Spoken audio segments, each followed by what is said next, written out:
नमस्कार, स्वागत है आप सभी का UP triple S C video 2018 भर्ती री एग्ज़ाम के बाद नॉर्मलाइजेशन होगा कि नहीं होगा, इसको लेकर के एक बड़ा सवाल है क्योंकि नोटिफिकेशन में नहीं है और पिछली बार जो परीक्षा हुई थी उसमें नॉर्मलाइजेशन प्रक्रिया को लागू नहीं किया गया था, जबकि एग्ज़ाम इसी प्रकार से हुआ था। इस बार भी एग्ज़ाम आपका 2 दिनों में और 4 शिफ्टों में आयोजित किया गया है। ऐसे में जब भी कोई एग्ज़ाम एक दिन से अधिक दिनों में या फिर एक शिफ्ट से ज़्यादा शिफ्टों में आयोजित किया जाता है, नॉर्मलाइजेशन को लागू किया जाता है। नॉर्मलाइजेशन प्रक्रिया में क्या नंबर घट भी सकते हैं, क्या नंबर बढ़ते हैं? देखिए, नंबर तो बढ़ते हैं 100%, क्या नंबर घट भी सकते हैं, ये भी एक बड़ा सवाल है। और किस शिफ्ट के नंबर घटेंगे या बढ़ेंगे? देखिए, होता क्या है, हम जिस भी शिफ्ट में हमारा एग्ज़ाम होता है, हमें लगता है कि हमारा शिफ्ट कठिन है और दूसरे की जो शिफ्ट होती है हमें वो शिफ्ट आसान लगती है, हमें ऐसा लगता है। या जो क्वेश्चन पेपर या जो एग्ज़ाम हम देने नहीं जाते हैं, जब क्वेश्चन पेपर में सॉल्व करना होता है, हमें लगता है कि पेपर ये तो आसान है, अगर हम दिए होते तो हम अच्छा स्कोर कर सकते थे। जब वही हम एग्ज़ाम रूम या एग्ज़ाम हॉल में बैठ करके जब पेपर सॉल्व करना होता है तो उस समय कहीं ना कहीं क्वेश्चन उतने नहीं अटेम्प्ट हो पाते हैं, हमें वही क्वेश्चन पेपर टफ लगता है। तो यहाँ पर देखिए, हम लोग डिसाइड नहीं कर पाएंगे कौन सा शिफ्ट कठिन, कौन सा शिफ्ट आसान है। हाँ, ये यहाँ पर एक सर्वे के आधार पर कुछ निष्कर्ष आपको ज़रूर बताया जा सकता है कि इस शिफ्ट में एवरेज अटेम्प्ट वाले अभ्यर्थी कितने हैं और किसी शिफ्ट में एवरेज अटेम्प्ट वाले अभ्यर्थी कितने हैं।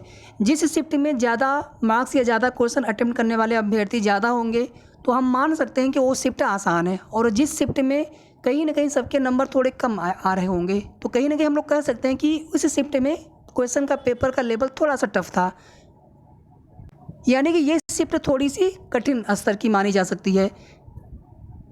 नॉर्मलाइजेशन की प्रक्रिया ठीक इसी प्रकार से आयोग की तरफ से लागू की जाती है। कोई भी भर्ती बोर्ड हो, आयोग हो, विभिन्न शिफ्टों के जो अभ्यर्थी होते हैं उनके नंबर देखे जाते हैं, उनके औसत मार्क्स क्वेश्चन देखे जाते हैं कितने करेक्ट कर रहे हैं, और उसी आधार पर ये डिसाइड किया जाता है कि किस शिफ्ट का लेवल कितना कठिन है या किस शिफ्ट का लेवल कितना आसान है। इसके बाद उसमें किसी एक शिफ्ट को आधार मानते हुए बाकी जो कठिनतम शिफ्ट होते हैं उन शिफ्ट के अभ्यर्थियों के नंबर बढ़ते चले जाते हैं, नंबर देखिए घटते नहीं हैं। लेकिन अगर कभी ऐसा होता है कि किसी कठिन शिफ्ट को आधार मान लिया जाए तो उस स्थिति में क्या होता है कि आसान शिफ्ट वाले अभ्यर्थियों के नंबर घट भी जाते हैं। अगर आप पीईटी को देखेंगे, पीईटी में एक वास्तविक स्कोर, पीईटी स्कोर कार्ड, एक वास्तविक स्कोर आपको दिखेगा और एक नॉर्मलाइज्ड स्कोर आपको दिखेगा। नंबर आपके घटे हुए भी दिख सकते हैं आपके स्कोर कार्ड पर, तो नंबर घट भी सकते हैं। आप ये बिल्कुल मान करके मत चलें कि नंबर घट नहीं सकते हैं। अगर किसी के द्वारा भी ऐसा बताया जा रहा तो आप पीईटी का स्कोर कार्ड उनको दिखाइए कि नंबर घटे भी हैं और नंबर बढ़ते भी हैं। प्रायः क्या होता है कि किसी बिल्कुल कठिन शिफ्ट को या बिल्कुल आसान शिफ्ट को आधार न मानते हुए किसी बीच वाले शिफ्ट को, यानी जो शिफ्ट न ज़्यादा कठिन रहा हो न ज़्यादा आसान रहा हो, उसको आधार मान लिया जाता है।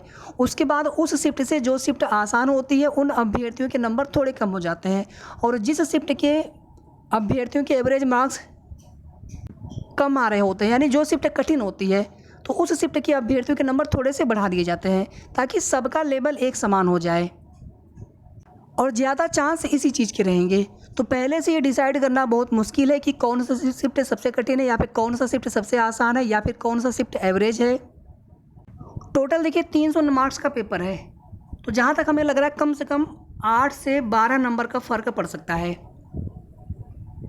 अगर किसी आसान या फिर किसी कठिन शिफ्ट को आधार बनाया जाता है तो, और अगर किसी औसत शिफ्ट को अगर आधार मानते हैं तो उस स्थिति में भी आपको कम से कम 5 से 7 नंबर का फ़र्क देखने को मिल सकता है। बढ़ भी सकते हैं, घट भी सकते हैं। अब यहाँ पर आयोग को नॉर्मलाइजेशन की प्रक्रिया लागू करनी चाहिए, हालांकि पिछली बार लागू नहीं किया गया था।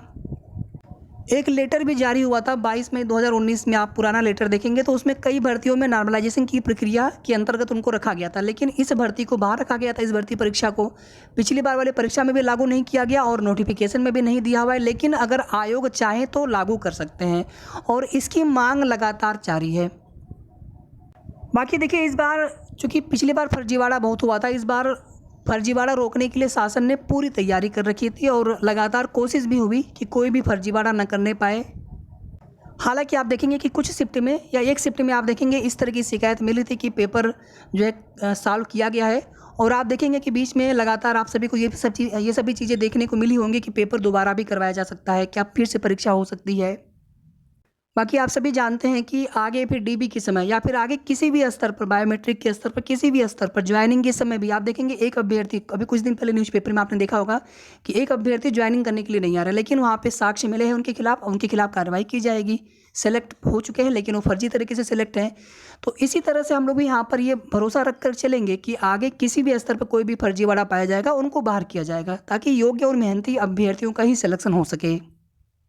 तो पिछली बार की तुलना में इस बार कट ऑफ थोड़ा सा कम रहना चाहिए। अभ्यर्थी भी कम एग्ज़ाम दिए हैं इस बार। पेपर का लेवल तो लगभग आप वही मान के चल सकते हैं, लेकिन इस बार फर्जीवाड़ा नहीं है। इस वजह से अब देखिए थोड़ा बहुत जो शिकायत मिल रही है उस पर लगातार अभी भी जांच चल रही है, धरपकड़ चल रही है और शासन स्तर से कार्रवाई उस पर अंत तक चलती रहेगी। तो इस हिसाब से इस बार के कट ऑफ पिछली बार की तुलना में थोड़ा कम रहना चाहिए। ऑलरेडी हम कट ऑफ को लेकर के एक वीडियो बना चुके हैं। इसके आगे देखिए यूपीएससी ग्राम पंचायत अधिकारी की जो नई भर्ती का नोटिफिकेशन आया था, आवेदन आप सभी ने कर लिया होगा। जो भी अभ्यर्थी एलिजिबल होंगे या फिर जिनके भी नंबर यहाँ पर थोड़े कम होंगे तो आपको इस एग्ज़ाम की तैयारी अभी से शुरू कर देना चाहिए, या फिर किसी भी आप एग्ज़ाम की तैयारी कर रहे हो तो इसका एग्ज़ाम डेट कब तक हो सकता है। अभी देखिए पेट 2021 से कई भर्तियों की एग्ज़ाम कराए जाने शेष हैं। ITI अनुदेशक है, मुख्य सेविका है। इसके अलावा पेट 2022 से जिन भर्तियों के विज्ञापन आ रहे हैं उनके भी आगे एग्ज़ाम करवाए जाएंगे। तो देखिए जहाँ तक हमें लग रहा है कि अक्टूबर या फिर नवंबर तक ये एग्ज़ाम करवाया जा सकता है। ज़्यादा संभावना नवंबर की है या फिर अक्टूबर भी आप मान करके चलें, क्योंकि देखिए अभी आयोग में कई पुरानी भर्तियों पर काम चल रहा है। आगे लेखपाल की DB भी कराई जाएगी। अब वीडियो की ऑफिशियल आंसर की आने के बाद आगे वीडियो के भी रिजल्ट पर काम चलेगा। इसी तरह से और भी कई भर्तियाँ हैं, कंबाइंड टेक्निकल है, वन दरोगा है, जिनके रिजल्ट आगे आने हैं, और कुछ पुरानी भर्तियाँ हैं जिनकी आगे की प्रोसेस कराई जानी है। कुछ में इंटरव्यू भी होना है, कुछ रिजल्ट भी आने हैं।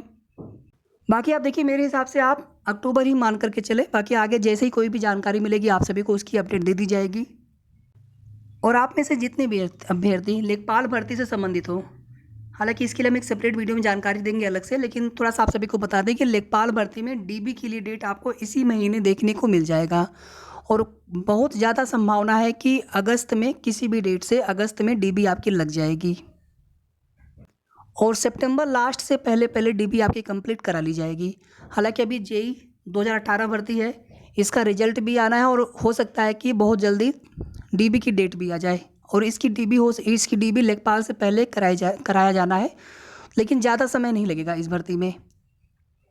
इसलिए मिड अगस्त के बाद, 15 अगस्त के बाद या फिर हो सकता है पहले भी लेखपाल भर्ती की DB की डेट लग सकती है। थोड़ा सा कंफर्म होने दीजिए। बाकी नोटिस आपको इसी महीने देखने को मिलना है।